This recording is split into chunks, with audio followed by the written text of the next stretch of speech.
My name is Natalie Jackson. I am from Peoria, Illinois. I've lived in a few places, Atlanta, Chicago, St. Louis, Charlotte, and I have settled back down in my hometown, Peoria. I was born in Decatur, but raised in Peoria, and I now have a photography studio downtown Peoria, riverfront, in the Contemporary Art Center of Peoria. I work as a freelance photographer. I do medical photography during the day. I work for Soderstrom Skin Institute as a medical photographer, and then my evenings and weekends are full of my passion, my photography. I have a lot of artists that I admire, and one in particular is a photographer named Irving Penn. And I love his work so much. I love vintage magazines. I love the fashion, and then I love Irving Penn, and so naturally I would get into his artwork that used to be featured on magazines or in fashion magazines. Looking back at some of the vintage photographs that I admired so much, I noticed I didn't see myself represented. I didn't see anyone who looked like me. And this idea kind of led me to my project. Well, not kind of, but it led me to my project. As I said, none of these images look like me, yet this is kind of my favorite artwork. And I decided then and there that I would construct magazines with black women on the cover.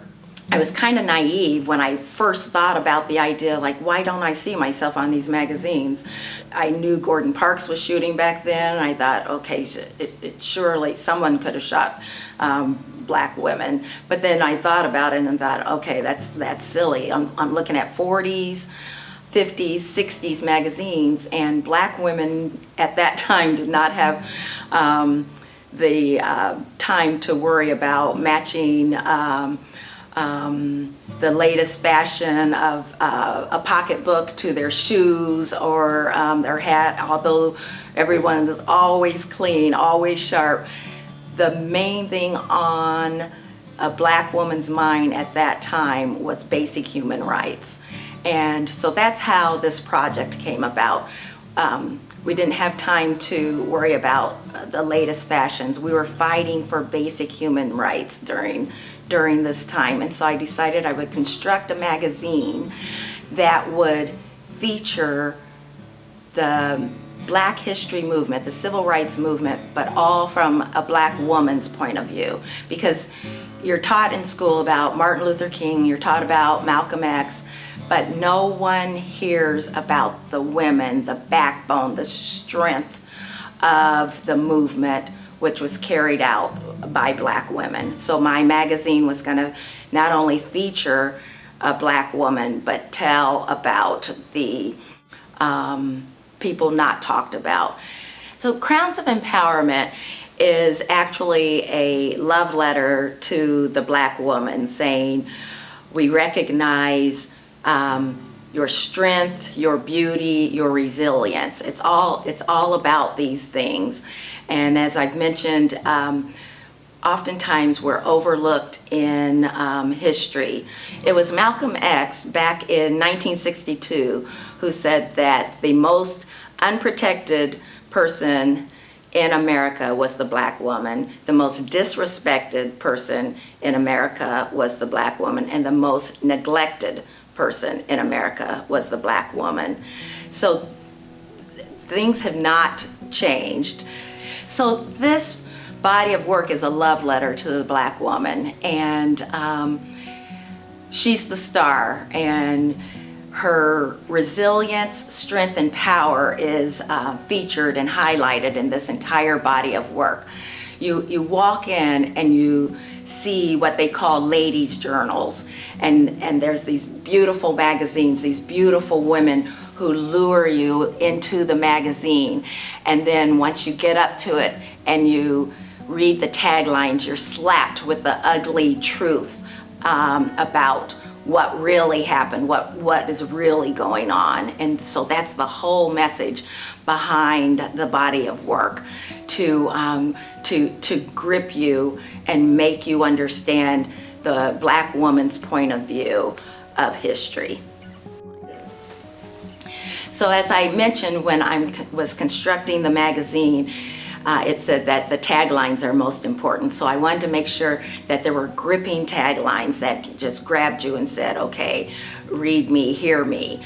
And some that you'll see in the show are Mamie Till's baby was brutally killed. And of course, this refers to the strength and the how brave Mamie Till, Emmett Till's mother, was when she lost her 14-year-old baby. Sometimes you hear numbers on the news and everything is just, you become numb to the things that you hear in the media, and it's just another death. But this was someone's baby. And so every time there's a Black youth that's killed, that's someone's baby. So I try to make you see the show and at someone's point of view from another perspective. So that was a Mamie Till. Another is Good Housekeeping, and it talks about the bombing of Coretta King's dream house. She had a dream house that she was finally able to get, where they felt safe at home while Martin Luther King was out working, doing protesting, and she's home with her daughter, and the Ku Klux Klan throws a bomb on their porch of her dream home because of a successful protest with the Montgomery boycott, the bus boycott. There's another headline, 4 little girls killed at Sunday school. And of course this refers to the bombing in Birmingham of the 16th Street Baptist Church, that the Klan set a bomb in the church, and you know, people will hear that and say, oh, a church was bombed, but there were so many churches bombed, and these 4 little girls were killed preparing for Sunday school. And there was a 5th victim, one of the sisters survived, and she was blinded by shrapnel. So there's just so many headlines that the civil rights movement, where women were so involved, the bus boycott.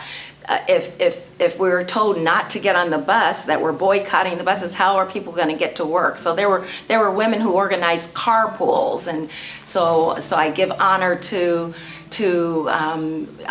Robinson, Joanne Robinson, for that. And then Fannie Lou Hamer, we talk about the importance of voting, and she was almost brutally killed trying to register to vote, and she did it several times trying to register. So she was permanently injured trying to register to vote. So all of the taglines refer to ironically things that occurred during the civil rights. So like I said, this is all about just trying to gain our basic human rights.